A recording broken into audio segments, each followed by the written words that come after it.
Welcome to the Deep Dive. Today, we're going to be looking at Ganesha Ecosphere Ltd, Okay.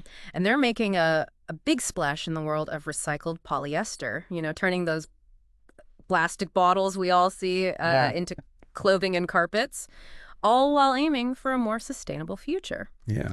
And we've got their latest quarterly reports. This is Q3 of fiscal year 2025, plus their investor presentation and auditor reports. So All right.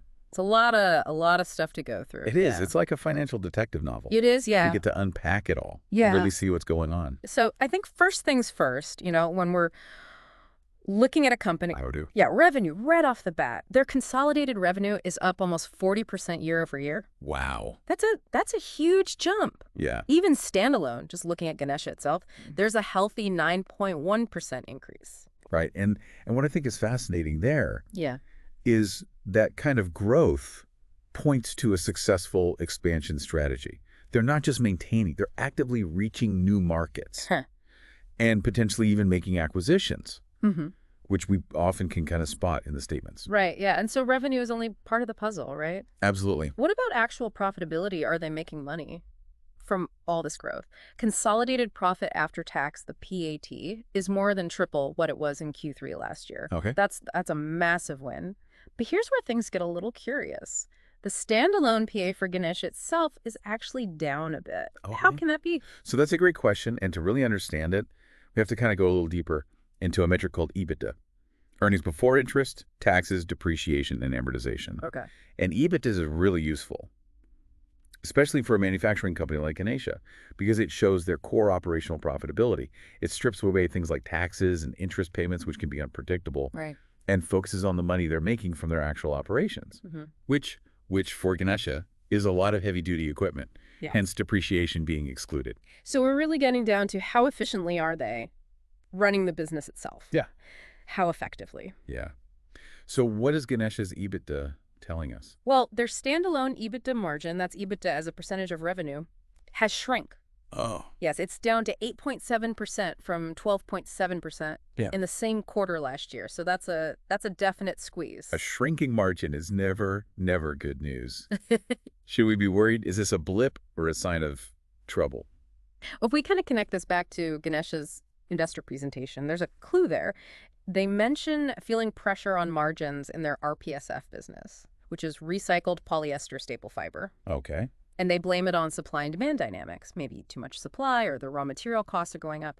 So this really shows how valuable it is to connect the dots between these different sources of information. Right. So it's not just about Ganesha's internal operations. They're also being affected by forces in the wider market. But hold on, haven't they been making a big deal about sustainability being like a core part of their business? Mm. Where does that fit into all of this? So sustainability is definitely a key part of Ganesha's identity, and not just for show. They recycle a massive amount of PE waste every year. They say over 8.5 billion PET bottles. 8.5 billion bottles. Yeah, enough to circle the globe Yeah. many times over. Wow. No wonder they're emphasizing this in their investor presentation. Yeah.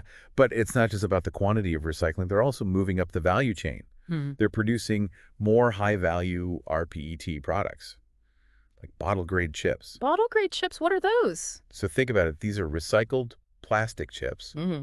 that are so high quality that they can actually be used to make new food-grade bottles. Mm. So it's a huge step towards creating a truly closed loop for plastic packaging. Wow. So they're not just dealing with waste, they're creating a valuable resource. It sounds like they're really in tune with a big trend here. Yeah. Absolutely. And the shift towards higher value recycled products aligns perfectly with a growing global demand for sustainable materials. Right. Consumers are demanding eco-friendly products, and companies like Ganesha are responding. Yeah. It's a smart move, both ethically and strategically. They're turning trash into treasure. And to top it off, they've launched a new brand, Gorewise, specifically for those customers who are making eco-conscious choices. Right. They're serious about grabbing a bigger share of this growing market. They are. So we've got solid revenue growth, some questions about profitability, and a strong sustainability story. But what about the actual operations? Yeah, what's happening on the ground? Well, their investor presentation highlights their capacity expansions in Warangal and Nepal. Okay. Are those paying off? It seems so. Their capacity utilization is up significantly, meaning they're using their production facilities more efficiently. So it suggests those expansions are doing what they hoped. They're putting their money where their mouth is. Mm-hmm. What else are they doing to kind of back up their sustainability talk? Well, they've also invested heavily in rooftop solar installations. Oh, nice. This shows a real commitment to reducing their environmental impact by moving towards cleaner energy. Smart. Good for the planet and good for their bottom line in the long run. Exactly. Lower energy costs. And they can appeal to the growing number of investors who care about ESG. Yeah, environmental, social, and governance factors. Now, let's not get too carried away with the good news. Every company has challenges. Right. What's Ganesha grappling with? Well, the investor presentation does mention some headwinds, right? Yeah. They're facing rising raw material prices. And they talk about oversupply in certain segments, like that RPSF business we talked about earlier. Okay. Does this connect back to the margin squeeze that we were talking about? Well, that's the question. It's important to understand, are these challenges unique to Ganesha? Or if it's a wider industry issue? So, rising raw material prices could be broader economic trends, like inflation, supply chain disruptions, or even global events impacting things like oil prices, which affect plastics. Right. Oversupply can happen when an industry grows too fast or demand fluctuates. It's not automatically a sign of bad management. Right. So how is Ganesha tackling these issues? Are they just crossing their fingers and hoping for the best? No, not at all. They're diversifying their product portfolio to spread the risk. If one area struggles, others can pick up the slack. And remember their focus on higher value products. Things like those bottle-grade chips are generally less affected by price swings and have better profit margins. They're strategically planning for the long haul, trying to anticipate problems. That's smart. So what's next for Ganesha? What are their big ambitions?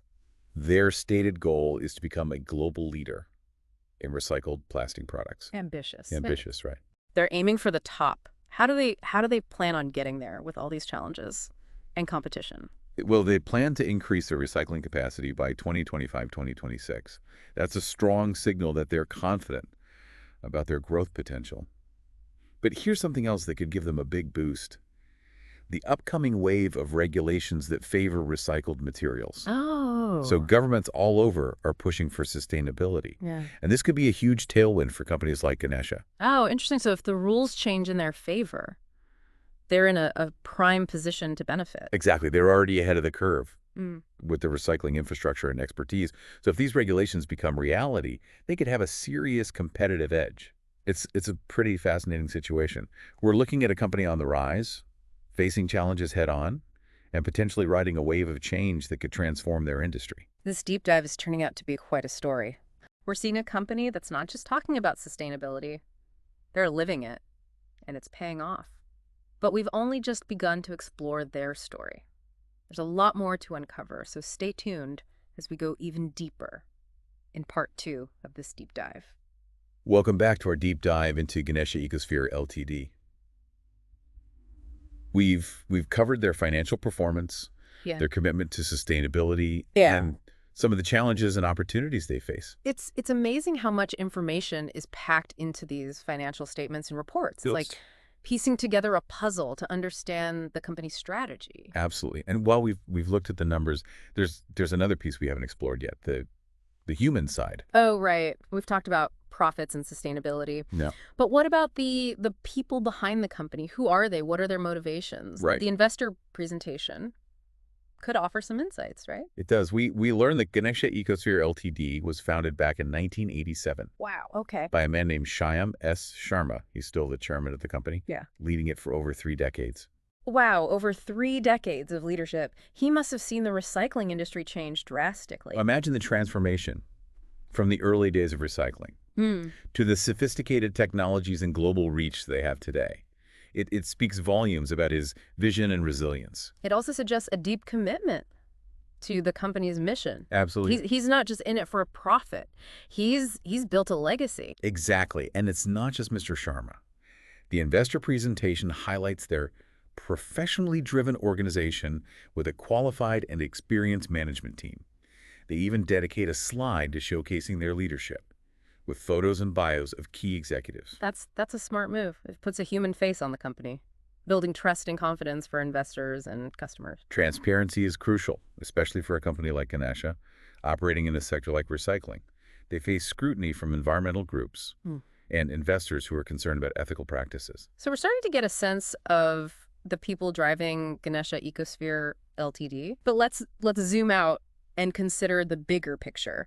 The industry they operate in. We know they're a leader in PT plastic recycling in India, but how does that translate to their position globally? So that's where the industry overview slides and the investor presentations come in handy. They paint a picture of a rapidly growing global PT market. Okay. Demand is projected to skyrocket in the coming years, driven by factors like population growth and rising consumer spending, particularly in emerging markets. A booming market. That sounds like good news for Ganesha Ecosphere Ltd.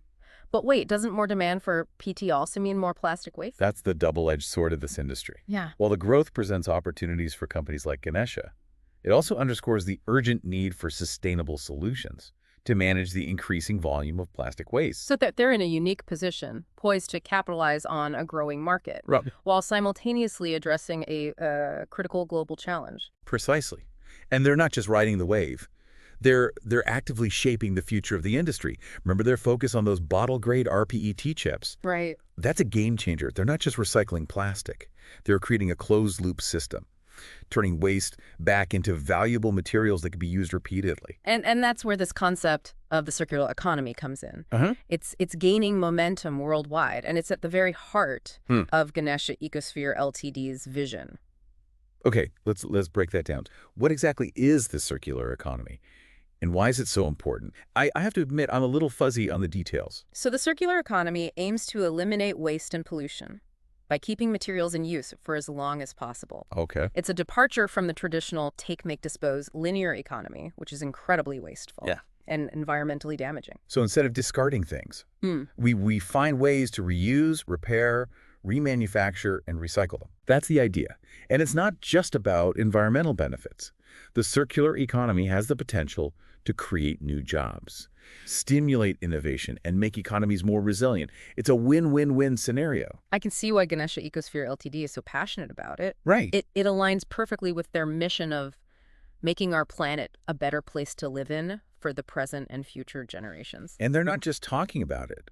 They're actively implementing the circular economy in their operations. They've established a sophisticated network of suppliers across India to collect PET waste, ensuring a consistent supply of raw materials for their recycling facilities. That's a brilliant approach. They've built a sustainable ecosystem that benefits everyone involved, from those collecting the waste to the consumers buying their recycled products. It's a compelling example of how businesses can be both profitable and a force for positive change.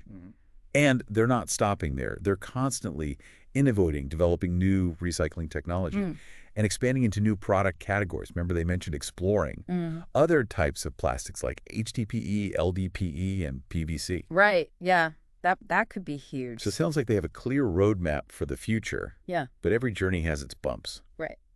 What are some of the biggest risks or challenges they face? Well, we've touched on a few already. Fluctuating raw material prices, competition within the recycling industry, and the constant need to innovate and stay ahead technologically.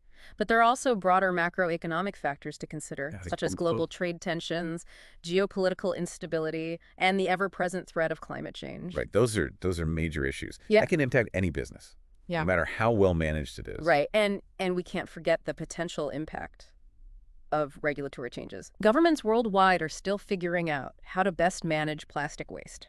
And policies can shift quickly, creating uncertainty for businesses. So Ganesha needs to stay agile and adaptable, ready to adjust their strategies as the landscape changes. Absolutely. That's where strong leadership, vision, and a deep understanding of the industry are crucial. Ganesha Ecosphere Ltd seems to have all those elements in place, but how they navigate the challenges and opportunities ahead remains to be seen. This deep dive is getting pretty intense. We've gone from analyzing their financials to discussing the global impact of the circular economy. Ganesha Ecosphere Ltd is definitely a company worth keeping an eye on. But we're not done yet. There's still more to uncover. Stay tuned for the exciting conclusion of our deep dive in Part 3. We're back for the final part of our deep dive into Ganesha Ecosphere Ltd. We've gone from their balance sheet to the boardroom and out to the global stage of recycling. It has been a journey. It really has. It's been fascinating, and I Yeah. feel like we're just scratching the surface of what's going on in this industry. I agree. It's a compelling example of how businesses can drive positive change while navigating a complex and ever-changing market. And speaking of change, in the last part, we kind of hinted at some upcoming regulations that could really shake things up. Yeah. Can we dive a bit deeper into that? What are these regulations, and what impact could they have on a company like Ganesha Ecosphere Ltd? So governments around the world are realizing they've got to do something about plastic waste, Mm. and they're starting to put policies in place to encourage Mm. using recycled materials. Mm-hmm. We're seeing things like extended producer responsibility schemes. Okay, so that's where the companies making the plastic packaging become responsible for what happens to it at the end of its life. Exactly. So instead of taxpayers and cities Yes. dealing with the mess, the companies that created it have to figure out the solutions. That makes sense to me. Right. And it really motivates those companies Okay. to reduce packaging, make it easier to recycle, Yeah. and start using recycled content in their products. Yeah. This sounds like it could be a huge advantage for Ganesha Ecosphere Ltd. They're already ahead of the game with their recycling infrastructure and expertise. Mm-hmm. Would you say that's accurate? Absolutely. If these regulations create a level playing field, or even give an advantage to companies, Yeah. using recycled materials, it could be a game changer for Ganesha. They could become the go-to supplier for all the big brands trying to meet these new requirements. Wow, imagine the ripple effects if that happens. We Mhm. could see a massive jump in demand for recycled plastic, less virgin plastic being produced, and a real push toward a more sustainable future.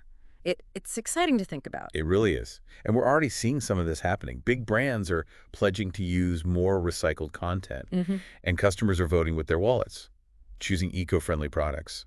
So Ganesha could be perfectly positioned Yeah. to ride this wave of change. It's almost like they were ahead of their time. It certainly seems that way. But of course, there are always challenges. How these regulations are implemented can be very different Yeah. from country to country. Right. Yeah. And there can be unexpected consequences. And then there's always the issue of greenwashing, Yeah. right? Companies talking a big game about sustainability, Yeah. but not actually following through. I agree. We have to be careful and look beyond the marketing hype.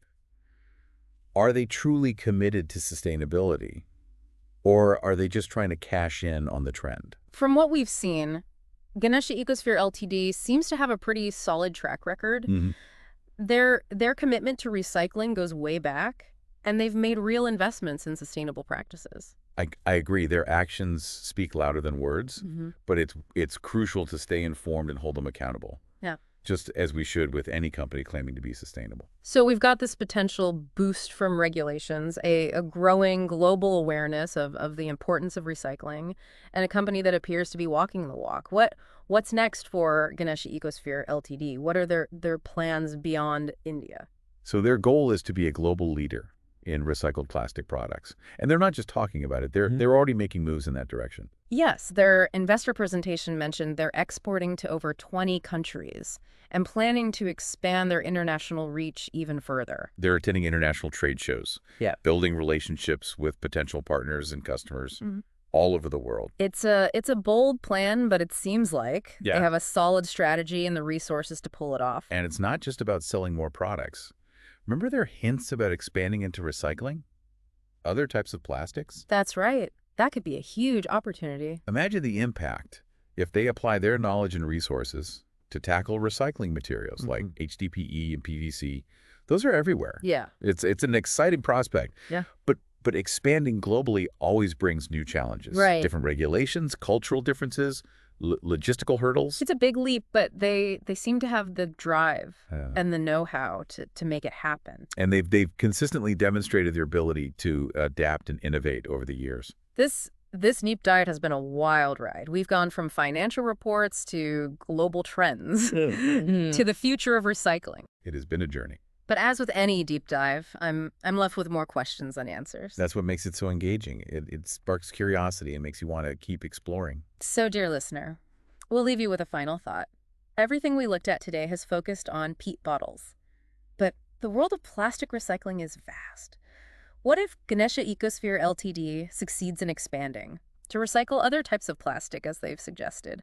What new opportunities and challenges might that bring? It's a question worth considering, and it highlights how important it is to stay informed, engaged and curious about the world around us. There's always more to learn. We encourage you to keep digging into the world of plastic recycling. Think critically about the choices we make as consumers, because knowledge is power.